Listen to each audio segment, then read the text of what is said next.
boa noite, como é que vocês estão? Vamos lá para mais uma aula de inclusão e diversidade? Segue o tema.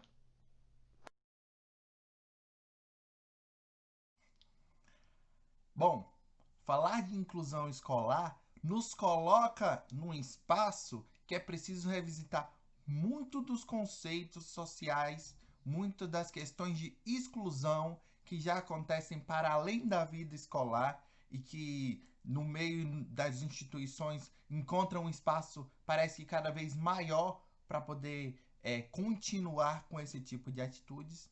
Então, hoje nós vamos nos debruçar sobre esse tema, que é extremamente importante, e é uma bonita maneira da gente começar a encerrar o nosso ciclo também de inclusão e diversidade. Os ambientes humanos, eles são plurais por natureza. Então, a nossa convivência, ela está marcada por essa pluralidade. Então, se a gente pensa que a educação escolar não pode ser pensada senão a partir dessa ideia de uma formação integral do aluno, e nisso a gente coloca todas as suas capacidades e talentos e habilidades e competências, isso não poderia ser possível se não fosse a partir de um ensino que seja participativo, solidário e acolhedor. Então, quando a gente inicia a fala e até mesmo o pensamento sobre inclusão escolar, que foi muito fortalecido pela Declaração de Salamanca, a gente vê que falar de inclusão escolar, colocar isso em pauta, não vai resolver todos os problemas de marginalização que essas pessoas sofrem continuamente, porque elas advêm de um processo de exclusão que é anterior ao período de escolarização dessas pessoas.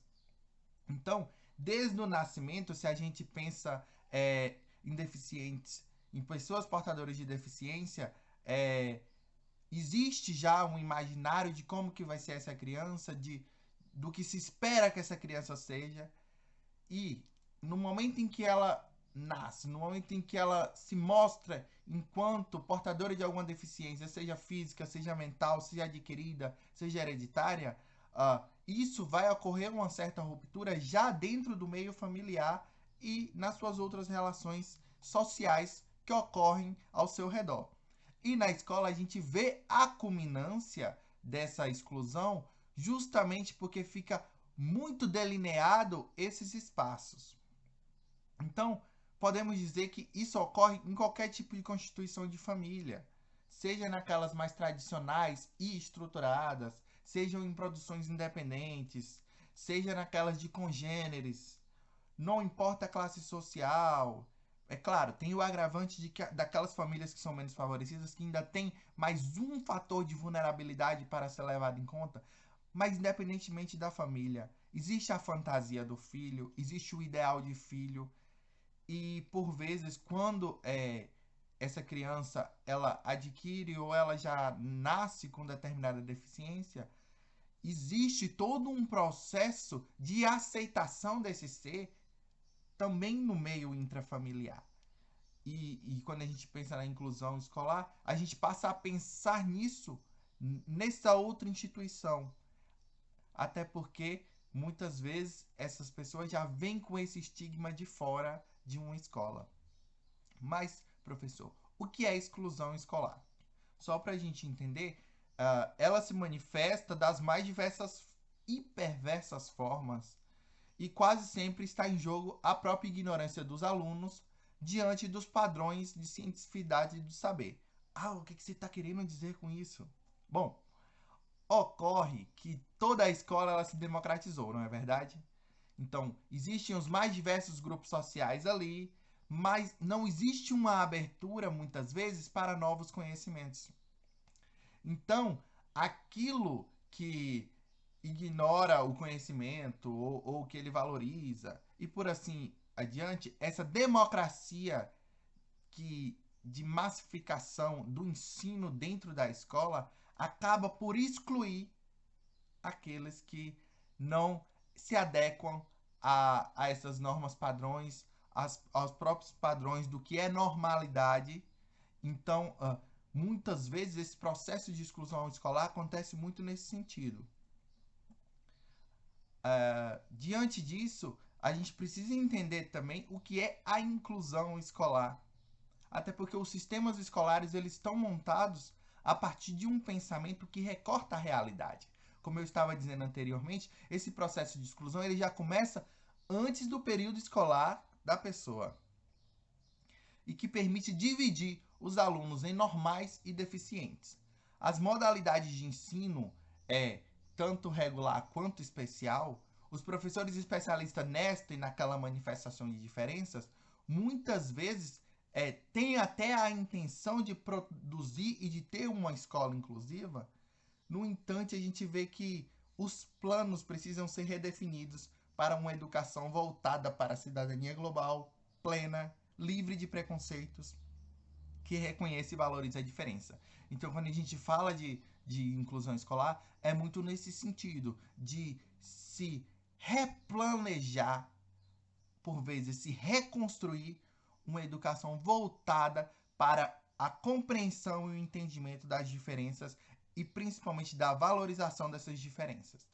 Principalmente porque a gente já sabe que, graças aos preconceitos, às discriminações que a gente tanto falou aqui, e juntamente a isso, todas as formas de violações de direitos, e a gente bota aí os direitos humanos como um todo, podem levar a situações, e quando a gente olha para a instituição escola, era esperado que esse espaço produzisse muito mais uma valorização e até mesmo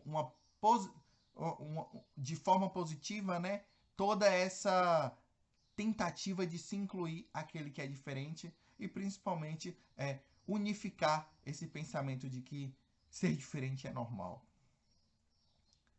Então, se a gente pensa na escola e no próprio caminho da inclusão, a gente bate aí numa trave e posso até dizer num obstáculo muitas vezes, que é o da integração. Sim, porque integrar é diferente de incluir. A gente pode entender essa integração como apenas o colocar-se essas crianças, esses adolescentes diferentes naquela sala. Então a gente vê que levam-se crianças com deficiências para o espaço escolar, mas num espaço específico ou numa classe especial, diferentemente da inclusão, no qual todas as crianças ali vão ter direito à escola em sua própria comunidade, não vão precisar colocar à parte.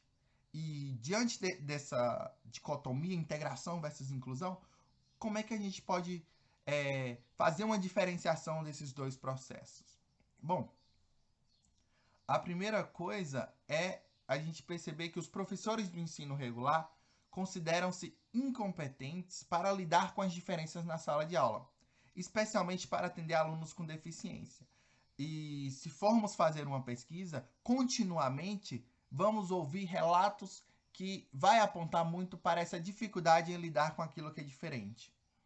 Então, o que nós observamos? Que a escola, quando a gente fala de integração, ela não vai mudar como um todo, mas ela vai ter alunos que têm que mudar para se adaptar às suas exigências. Então, é isso que a gente chama de integração escolar. Quando a escola ela não se modifica, ela não sai daquele ritmo normalizante de sempre, apenas adota um espaço para os especiais, que não deixa de produzir determinada exclusão dentro daquele meio. Já quando a gente pensa em inclusão, essa inclusão ela vai estar muito mais voltada para a garantia a todos de um acesso contínuo ao espaço comum da vida em sociedade. É bonito demais. E como é que isso vai ser? Isso vai ser orientado por relações. Relações de que tipo? De acolhimento à diversidade humana, de aceitação das diferenças individuais, do esforço coletivo na equiparação das oportunidades de desenvolvimento com qualidade em todas as dimensões da vida. Então aqui a gente vê que a política de inclusão está extremamente voltada para as ideologias de exclusão, na qual a gente precisa perceber que o atendimento de alunos com necessidades educacionais especiais, preferencialmente, deve ocorrer também nas classes comuns das escolas, e não colocada como algo à parte. Até porque, se for colocado como uma parte, a gente vai estar tendo um processo de integração escolar, não de inclusão. E pensando muito em como o sistema de ensino ele pode dar essas respostas, né, às necessidades educacionais de todos os alunos, a gente vê que é preciso dar a garantia, acesso de conteúdos básicos que todos os indivíduos, inclusive com necessidades especiais, possam aprender diante das limitações de cada um. Então, a gente vê questões de altas habilidades, precocidade, superdotação em sala de aula. Vemos também condutas típicas de síndromes de quadros psicológicos, neurológicos ou psiquiátricos. Vemos também portadores de deficiência que apresentam diferenças físicas, sensoriais, intelectuais, mentais, seja decorrente de fatores genéticos, seja inatos, seja de adquirido de forma ambiental, seja algo que vai ser temporário ou permanente.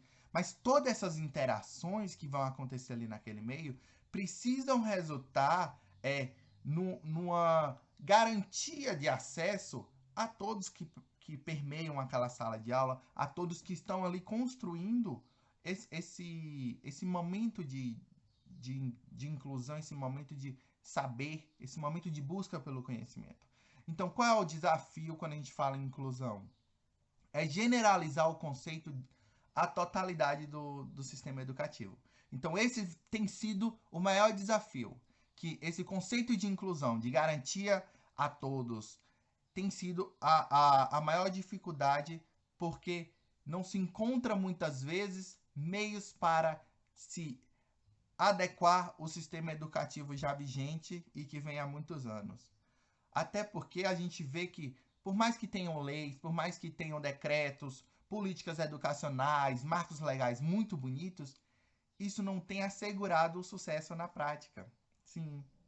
Porque muitas vezes os mesmos marcos podem facilitar ou dificultar a adesão dos espaços para propiciar uma inclusão mais assertiva para todos os alunos. Então, quando a gente pensa que o desenvolvimento da aprendizagem vai exigir um atendimento às necessidades especiais, aí a gente bota em voga também as questões de interação e as questões de diversidade. E tudo isso ocorre ao mesmo tempo. O desenvolvimento de aprendizagem dessas crianças, desses adolescentes que ali estão, precisa estar pautado pela compreensão das diversidades, das diferenças individuais de cada um, da necessidade por interações saudáveis entre as pessoas que compõem aquele grupo escolar e também no atendimento às necessidades especiais. Até porque cada necessidade tem a sua singularidade e vai precisar de um olhar diferenciado frente àquilo ali. Então, falar de inclusão é claro que vai pressupor a diversidade, senão a gente não estaria falando dela aqui nesse momento. Mas existem outras coisas e alguns termos que é interessante da gente falar aqui, no qual se concerne a aceitação, a valorização e ao compromisso. Sim, essas três coisas fica muito difícil a gente colocar a inclusão de fato em prática, né? Até porque fazer a inclusão, proporcionar espaços de inclusão, nada mais vai fazer do que o enriquecer do desenvolvimento social e pessoal, tanto daquelas crianças, quanto dos professores, quanto da escola e seus colaboradores como um todo. Mas, se vocês me perguntassem o que favorece a construção de uma escola inclusiva, professor? Principalmente a formulação de respostas à diversidade em seu conjunto. Então, a própria escola ela precisa dar conta da diversidade dos seus alunos. Nisso, a gente fala de uma valorização de todo o aspecto processual dessa situação ao iniciar a transformação, mesmo que em condições não plenamente favoráveis, mas a adequação, seja do seu método, seja das suas próprias estruturas físicas, para poder ter o recebimento do maior número diverso de alunos, de acordo com as suas diferenças individuais. Então, o entendimento da diversidade como oportunidade de enriquecimento tanto pessoal quanto social do processo de ensino e aprendizagem, ele não pode ser visto como um obstáculo, e sim como algo positivo e como algo que vai valorizar a educação enquanto um todo, né? Mas o porquê que a gente precisa dessa inclusão escolar? Eu acredito que por tudo que já foi dito até agora, a gente vê a importância dessa inclusão ocorrer, principalmente para o acesso de pessoas que muitas vezes estão marginalizadas por não ter acesso à educação. Então, a gente vê que a inclusão é uma inovação que implica um esforço de modernização das condições atuais da maioria de nossas escolas. Porque, principalmente em nível básico, e eu acredito que dá até para a gente generalizar a outros níveis da educação e das instituições, muitas delas não têm condições mínimas para receber determinados tipos de deficiência, de portadores de deficiências e das suas condições específicas. E, por vezes, muitos alunos, não apenas alguns deles, veem isso e acaba resultando disso um modo de ensino que é ministrado de como a aprendizagem é concebida e avaliada. Então fica daquele jeito assim. Foi feito dessa forma, vai continuar sendo feito dessa forma, mas de que maneira que a gente pode fazer diferente e sair desse lugar comum porque determinada instituição não está oferecendo os meios para lidar com determinada deficiência, com determinada questão específica. Então, a inclusão ela se legitima porque a escola, para muitos alunos, é o único espaço de acesso ao conhecimento. Então, a gente precisa ter isso em mente, as instituições precisam responder desse lugar enquanto grande produtora de conhecimento dentro da sociedade. Então, não podemos aceitar uma vida escolar marginalizada, com evasão, com crianças estigmatizadas sem motivos.